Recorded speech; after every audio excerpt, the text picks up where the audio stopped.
as everyone knows, the mini wave starts in the middle of the map. And the difference between whether it's going to push towards your side or not, oh, and you flash without meaning to, um, is whether, whoops, um, is whether you clear the minions quicker than the other person. And so at first, I'll show you how to bring the wave towards yourself by, killing, not killing the caster minions first. Caster minions are stronger than battle minions, and so if you want the wave to push towards you, if you want to play extremely safe this entire game, you don't want to basic attack the minions um, at the start. You want to just let them push towards you, and then right before they die, of course, is when you want to execute them. So now we're about even. And Reds, go ahead and basic attack them. Um, so now she's ahead of me because he doesn't have 2 caster minions more than me.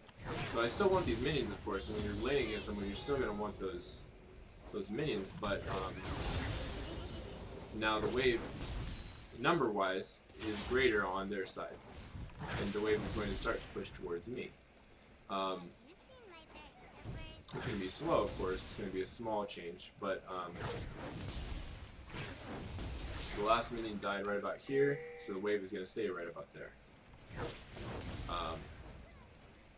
And this person, I mean, of course, when you're in a real game versus someone, they're going to be trying to poke you and disrupt your farming. And they're going to be basic attacking the minions to make sure that they push harder or slower. And of course, you're going to be playing against a different champion than I am here. But right now, the last minion dies right about there.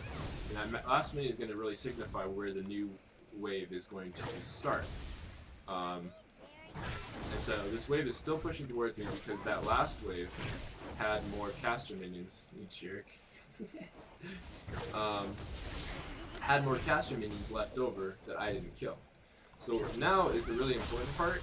If I want the wave to stay right here, for one, I could do this. I could do this, stall out, especially if she's not being really aggressive on me. I could let the minions basic attack me and hold them away from tower. Or what I want to do is kill the minions at the exact same rate that my minions are dying. I missed that. Ugh. Oof. So, I mean, it's a tough process. She's basic attacking a lot. We're about even. So of course, in a real game, and what I want to do is leave that last minion. That last minion is going to control where the new wave is going to start at. So now the wave stays the same, and I'm gonna watch her and watch how quickly she basic attacks and she kills minions, because I want to keep this wave right here. So we're even right now. 3 casters, one big minion.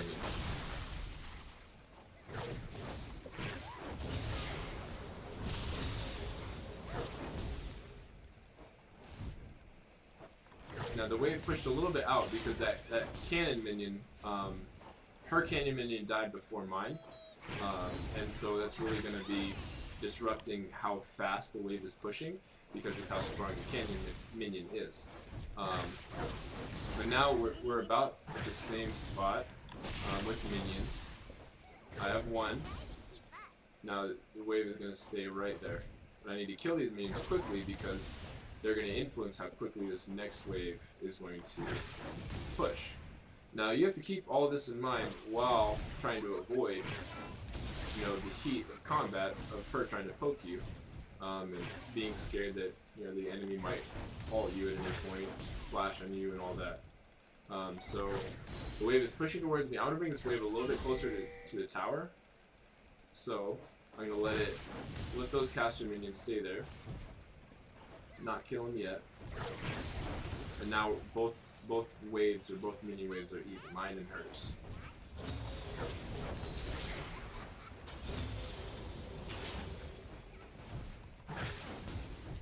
Man. So now the wave is pushing towards my side, and my cannon minion is gonna die before hers does, which is the important part to be focused on right now, because that's going to be what's pushing the wave mainly, or the thing that's the most powerful pushing the wave. Now, if I wanted to break this, for instance, let's say I want to go really aggressive on this Annie, and I know that I'm better than her, and I know that I can overcome her, or rather, I can poke her out. Maybe I know how to use my range better than she does. So what I want to do is break this this freeze right here. I'm going to break it by killing the minions quickly. Maybe poking him out. Maybe assaulting. Maybe that puts enough damage onto him and enough pressure that he goes and backs. So now the wave is broken towards his side, and the wave is gonna stop wherever this last minion dies. So the last minion is right there. He's gonna hold it, and now the freeze is on his side. I could break this wave even further into tower if I really focused on clearing all of the waves, especially the casters. If you want a wave to push, killing the casters first makes the wave, the balance more on your side. Of power of minions is more on your side, so they're going to push towards the tower.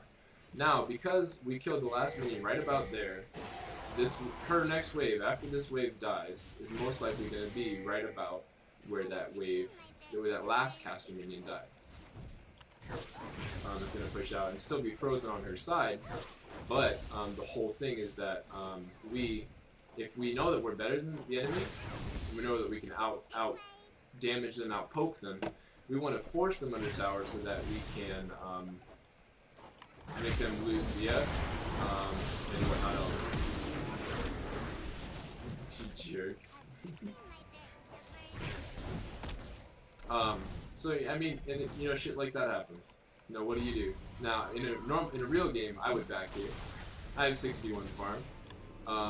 Yes, I'm gonna miss some, coming back to my lane, but I'm still gonna be okay here.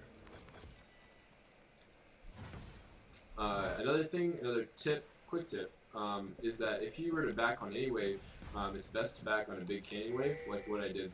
I didn't choose to necessarily, but if you can, on a big cannon wave, because the wave takes longer for it to break down because there's just an extra minion there, and especially if this minion were to get, or this minion wave to get all the way to the tower, it would take longer for the tower to kill the big minion, or the cannon minion. So our minion wave is bigger than theirs, so it's pushing towards their side, the enemy side. So we're just going to slow it down. We want to keep this wave, for instance, let's say we're not really sure if we're stronger than the enemy in lane. And we want to keep this wave right about in the center of the map. You're just not getting back to lane, and that wave is probably going to crash back out to right about there, once the tower is done with the ones that are in there.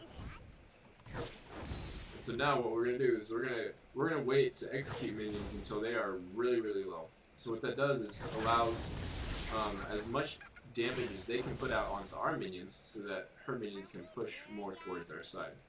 So that's another thing is, how low you execute a minion, that skill at how low you can kill one, is really useful in controlling where the wave is going to be placed. So now, wave's pushing towards us. We want to keep this wave right about here. And then clear those caster minions, maybe all. And we're going to keep this wave right about in the middle of the lane. And what this allows us to do is just be in a neutral place where we could go and flash on the enemy, we could abuse them and poke them out. Or maybe we're not so sure that we want to be pushed all the way up on their side, so that we can make them lose. Or maybe we don't have flash. If we don't have flash, for instance, we're going to want to play more safe, and so freezing the minion wave right about mid lane, keeping this last minion is going to help us, you know, be a little bit safer, so that if we get a side gank here, we're going to be able to retreat to tower in time.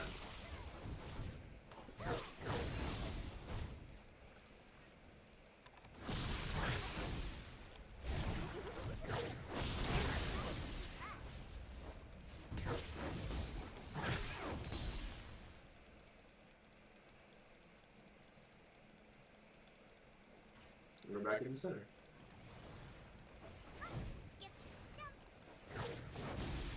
Now, if I wanted to play completely under tower all game, what I'm going to do, once again, wait until as low as possible to execute minions. Notice that she had an aggressive step there, and so, you know, she's probably looking to ult. Doesn't have flash, and so you know, you keep those things in mind when you're laning, of course. But if I want this to push towards me, I missed that one, but that's good.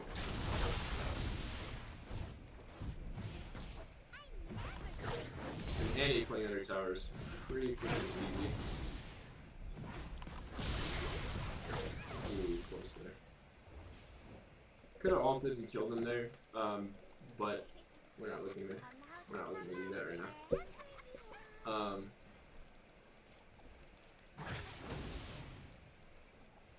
Once again, waiting until they're really low. Execute.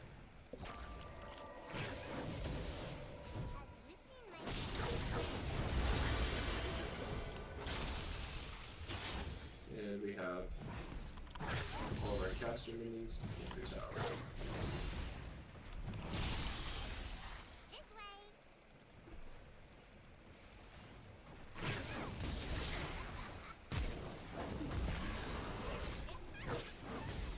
Thanks, Reds. I appreciate you helping me demo.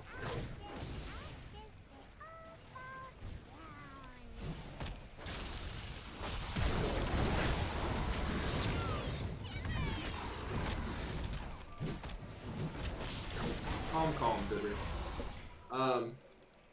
That's pretty much the basics of controlling the wave and like freezing the wave underneath your tower, or you know, where you control where the wave hits each other and stays. It's pretty much just keeping that last minion alive and clearing minions at the same speed that they are being cleared by your opponent. That's pretty much all of it. Trying to think if there's anything else that I missed. Of course, if you want to push faster, pretty common knowledge that you clear the casters first because they deal more damage. So now the wave pushes faster. Maybe if you want to break the tower and back, then there you go. So yeah, there's some basic guidelines. If I missed anything, or if you guys have questions, I made this video for a friend, and so if you have any questions, let me know in the comments, or shoot me a text on League, or message on League, and maybe I can walk through some stuff with you in game in Discord, or and reply back to your message, of course. So thanks.